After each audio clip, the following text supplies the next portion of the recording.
तो hi everyone, welcome back to our YouTube channel. आप सबका फिर से एक नई रिएक्शन वीडियो में स्वागत है। तो कैसे हैं दोस्तों? आई होप आप सभी लोग अच्छे से होंगे। दोस्तों मैं धर्मेंद्र यादव। हेलो दोस्तों, मैं टिकी यादव। कैसे हैं आप लोग? आई होप आप सभी अच्छे होंगे।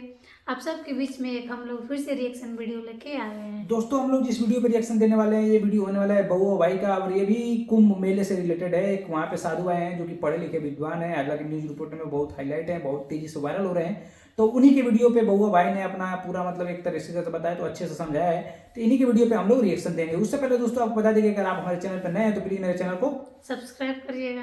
तो आइए दोस्तों, आप लोग ज्यादा टाइम वेस्ट करते वीडियो करते हैं start. Let's get started this video. दोस्तों आज से एक हफ्ते पहले की बात है। कुंभ में एक रिपोर्टर किसी साधु से बात कर रहा था। बात करते करते रिपोर्टर को लगा कि ये साधु कोई नॉर्मल आदमी नहीं लग रहा। रिपोर्टर ने उनसे पूछा कि आप तो बातों से बहुत पढ़े लिखे लग रहे हैं, कहां से पढ़ाई की है आपने? इस पर साधु का जवाब था, आईआईटी बॉम्बे से एरोस्पेस इंजीनियरिंग की है। ये सुनते ही रिपोर्टर सन्न रह गया। कुछ ही देर में पूरे सोशल मीडिया पर ये इंटरव्यू वायरल होने लगा। ट्विटर से लेकर इंस्टा, यूट्यूब, फेसबुक, हर जगह इन्हीं बाबा की चर्चा होने लगी। धीरे धीरे पूरे देश दुनिया का मीडिया उनका इंटरव्यू लेने के लिए लाइन में लग गया। आज उस इंटरव्यू को सामने आए एक हफ्ते से ज्यादा हो चुका है, मगर एक हफ्ते बाद भी आईआईटी बॉम्बे वाले बाबा पूरे इंटरनेट पर छाए हुए। ट्विटर और इंस्टा पर उनके नाम के हैशटैग चल रहे हैं। उनके फैन पेज तक को लाखों फॉलोअर्स मिल चुके हैं। उनसे जुड़ी एक एक रील को लाखों व्यूज मिल रहे हैं। मतलब जिस शख्स को 10 दिन पहले तो कोई नहीं जानता था, वो सिर्फ 8-10 दिन में इतना पॉपुलर हो गया जितने पॉपुलर हजारों कंटेंट क्रिएटर्स कई सालों तक वीडियो बनाने के बाद भी पॉपुलर नहीं हुए। और आईआईटी वाले बाबा अगर इतने वायरल हुए हैं तो उनके पीछे एक नहीं बहुत सारे रीजंस हैं। उनकी पूरी कहानी किसी फिल्मी कहानी से भी ज्यादा फिल्मी लगती है। ऐसा लगता है इम्तियाज अली की किसी कहानी को हम असल जिंदगी में जीते हुए किसी को देख रहे हो। मतलब एक तो आईआईटी क्रैक करना ही लाखों करोड़ों लोगों के लिए पॉसिबल नहीं होता, ऊपर से आईआईटी बॉम्बे में एडमिशन मिलना भी मुश्किल होता है। लेकिन एक लड़का पहले तो अपनी मेहनत और इंटेलिजेंस के दम पर भारत के सबसे बड़े इंजीनियरिंग कॉलेज में एडमिशन लेता है, फिर लाखों की नौकरी भी उसे मिल जाती है, फॉरेन चला जाता है। उसके पास हर वो चीज पाने का मौका होता है जिसका सपना आज हर एक यंग बच्चा देखता है। मगर एक दिन अचानक वो इस मायावी दुनिया को लात मारकर शिव की शरण में चला जाता है। और इसी बात ने उन्हें रातों रात एक सनसनी बना दिया। धीरे धीरे मीडिया ने जब अभय सिंह का बैकग्राउंड चेक करना शुरू किया तो लोग हैरान हो गए। पता लगा कि वो हरियाणा के झज्जर के एक छोटे से गांव से आते थे। वो ग्रेवाल गोत्र के जाट परिवार में पैदा हुए थे। बचपन से पढ़ाई में तेज थे। घर वाले आईआईटी की कोचिंग के लिए कोटा भेजना चाहते थे, मगर वो दिल्ली जाना चाहते थे। अभय ने आईआईटी का एग्जाम क्रैक कर लिया। पहले आईआईटी बॉम्बे से एरोस्पेस इंजीनियरिंग में बीटेक की डिग्री ली, फिर डिजाइनिंग में मास्टर्स की भी डिग्री ले ली। अभय सिंह की छोटी बहन कनाडा में रहती थी। वो कनाडा नौकरी करने चले गए। कनाडा जाकर उन्होंने एरोप्लेन बनाने वाली कंपनी में काम किया। 3 लाख रुपए उनको सैलरी भी मिलने लगी हर महीने की। जिस टाइम वो कनाडा में नौकरी कर रहे थे तभी लॉकडाउन लग गया। अभय सिंह घर में कैद हो गए। उनका शुरू से ही आध्यात्म में इंटरेस्ट था। लॉकडाउन के टाइम उन्हें अपने और जिंदगी के बारे में सोचने का और ज्यादा मौका मिला, वक्त मिला। तब तक उनका कनाडा और कनाडा में अपनी जॉब से मन उठ चुका था। लॉकडाउन खत्म होने के बाद वो भारत आ गए। भारत आकर उन्होंने फोटोग्राफी की। वो हरिद्वार से लेकर केरल और उज्जैन के कुंभ तक कई जगह घूमने गए।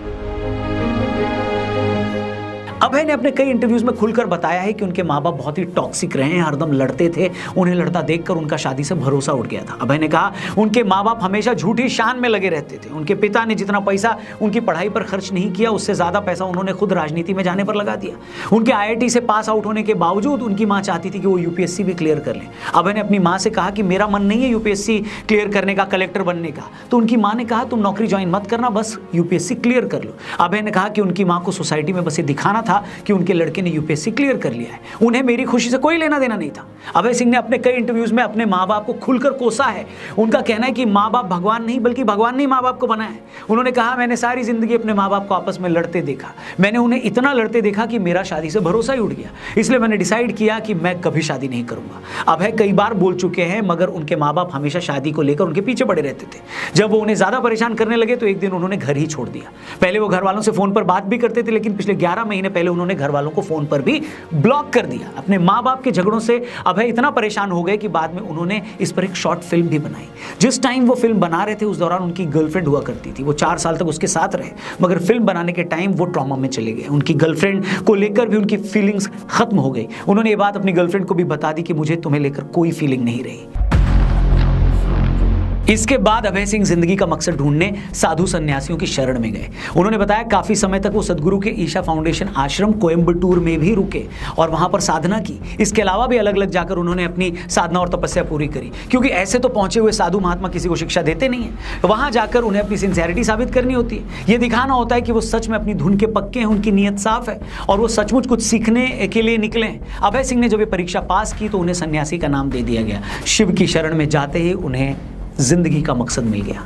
अब होता क्या है ना कि जब एक थोड़ा कम पढ़ा लिखा आदमी स्पिरिचुअलिटी के, आध्यात्म के रास्ते पर जाता है तो लोग क्या कहते हैं, अरे तो बेरोजगार था, नशेड़ी था, इसलिए धर्म कर्म में चला गया, पढ़े लिखे लोग ये सब नहीं करते। लेकिन जब एक आईआईटी ग्रेजुएट या आईआईटी बॉम्बे से एरोस्पेस इंजीनियरिंग पढ़ा शख्स प्रारब्ध और तत्व की बात करे, शिव के सत्य होने की बात करे, तो आप उसे हवा में खारिज तो नहीं कर सकते ना। इसीलिए हमें ये समझना होगा कि अभय सिंह अपने हर इंटरव्यू में शिव को ही सत्य क्यों बता रहे हैं। अब अगले कुछ मिनटों में जो बातें मैं करने वाला हूं वो हो सकता है कुछ लोगों को समझने में थोड़ी मुश्किल लगे, लेकिन मेरी आप सबसे रिक्वेस्ट है कि आप लोग प्लीज़ इस वीडियो को पूरी देखिएगा, क्योंकि अगर हमने शिव के बारे में सत्य जान लिया तो हम ये भी समझ जाएंगे कि आखिर वो कौन सा रीज़न था, कौन सी वजह थी जिसने अभय सिंह को सारी दुनिया को छोड़कर शिव की शरण में आने के लिए मजबूर कर दिया। हम ये भी जान जाएंगे कि उन्हें शिव की शरण में आकर क्यों शांति मिली, कैसे शांति मिली। तो दोस्तों बात यह है कि सनातन परंपरा में शिव को परम ब्रह्म माना गया है, मतलब ये सारी सृष्टि उन्हीं पर टिकी है। वो न तो जन्म लेते हैं और न ही उनकी मृत्यु होती है, इसीलिए शिव को शाश्वत और अनंत माना गया है। अब आप और हम जिस दुनिया में रह रहे हैं ये तो नश्वर है, ये आज है कल नहीं है, लेकिन शिव सत्य है। इस दुनिया का सच वक्त वक्त पर बदलता है, लेकिन शिव का सत्य समय से परे है। उनका अस्तित्व कल भी था और कल भी रहेगा। शिव को इसीलिए महाकाल भी कहा जाता है क्योंकि वो काल से परे है। अब इन्हीं शिव को आदि गुरु भी कहा जाता है, मतलब उन्होंने न सिर्फ ये सारी दुनिया बनाई बल्कि वो इस दुनिया को चला भी रहे हैं। दुनिया की हर चीज में उन्हीं की ऊर्जा है और इस दुनिया को बचाने वाले भी वही हैं, मतलब वही इस दुनिया के फाउंडर भी हैं, सीईओ भी हैं और सीओओ भी वही हैं। हमारे योग शास्त्र में कहा गया है कि कुंडलिनी जागरण का आधार भी शिव ही है। मतलब अगर आपको अपनी आत्मा को परम सत्य से जोड़ना है तो आपको शिव पर ही ध्यान लगाना होगा। अब अभय सिंह अगर बार बार ये कहते हैं कि शिव ही सत्य है तो वो वही बात कर रहे हैं जो हजारों सालों से हमारी सनातन परंपरा कर रही है, कह रही है।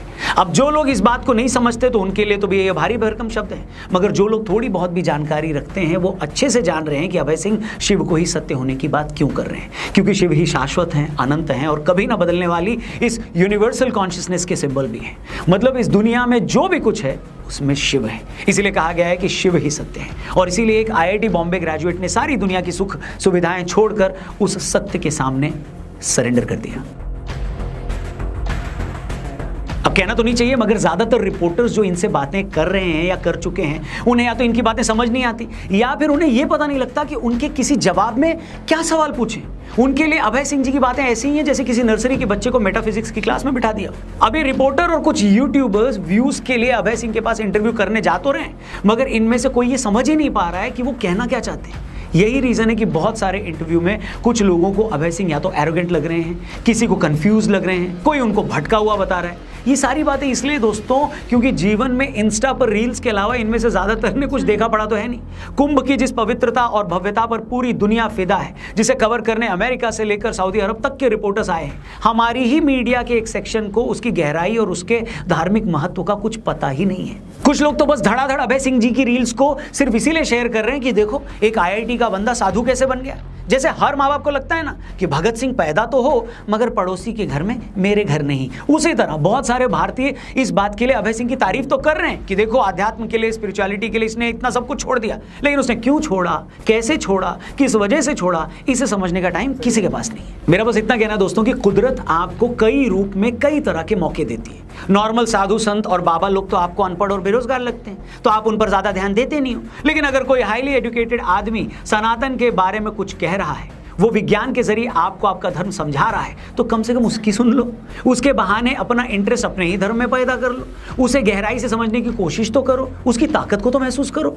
वरना होता ये है ना कि जब तक हमें ये सब बातें समझ में आती हैं तब तक बहुत टाइम निकल चुका होता है, बहुत देर हो चुकी होती है और हम सोचते हैं कि काश कोई ये सब बातें मुझे पहले बता देता तो मेरी लाइफ कुछ और ही होती।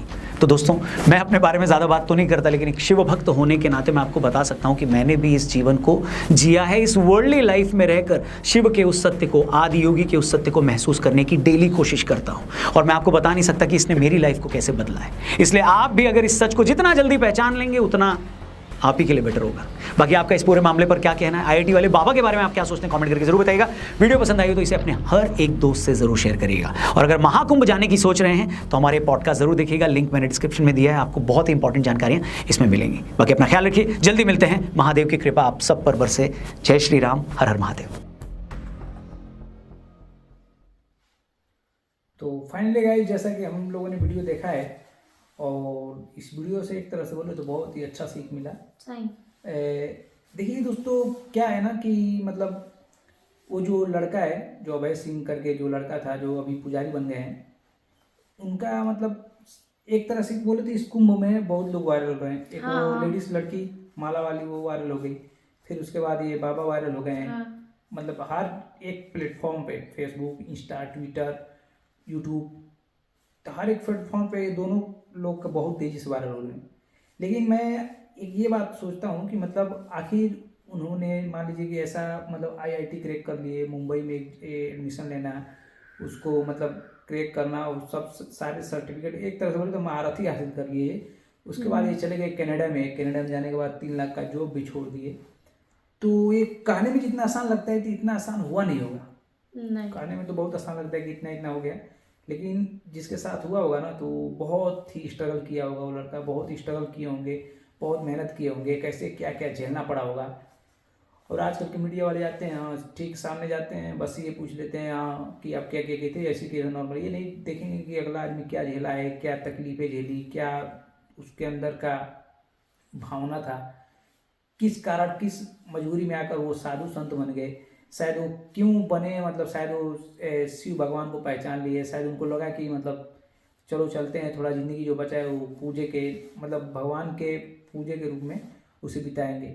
तो ऐसा कुछ देखने के बाद वो साधु कुछ भी तो रीज़न रहा होगा जो कि सुने। हालांकि जैसे कि बउआ भाई ने बताया कि उनकी माँ बाप बहुत टॉर्चर करते थे, एक तरह से आपस में वो लोग झगड़ा करते थे और इनकी माँ बोलती थी कि मैं इतना ऐसा कर लो सोसाइटी में दिखाने के लिए लोगों के। जैसे होता क्या है ना कि गांव में बहुत सारी औरतें होती है, मेरा लड़का ये कर रहा है, मेरा लड़का वो कर रहा है, मेरा लड़का इस चीज़ की तैयारी कर रहा है, तो शायद उनके अंदर ये होगा कि वो भी कहना चाहती हूँ। तो इनके अंदर यही सब सिस्टम थी। इतना एक तो बोले तो इतना अच्छा होनहार लड़का जब साधु संत बन जाता है तो यार सोचने वाली बात है कि मान के चलिए कि अगर वो अपने इंडिया के लिए कुछ करता है तो फ्यूचर में एक अच्छा इंजीनियर या एक अच्छा साइंटिस्ट हो सकता था। लेकिन चलिए दोस्तों, बहुत ही दुख की बात है। लेकिन अच्छी बात यह है कि चलिए शिव भगवान जो शंकर भगवान थे, बहुत लोगों के अंदर में ये नहीं था, लेकिन इससे वीडियो से हम लोग को सीख ये मिलता है कि जो शंकर भगवान है वो मतलब अनंत हैं, जैसा कि बउआ भाई ने बताया है। तो देखिए दोस्तों, आप भी शंकर भगवान को मानते हैं तो आप भी उनको पूजा कीजिएगा, और हम लोग तो हालांकि करते ही हैं। और चलिए दोस्तों, वीडियो को यहीं पे एंड करते हैं, फिर मिलते हैं अगले नेक्स्ट वीडियो में। तब तक के लिए जय हिंद, जय भारत।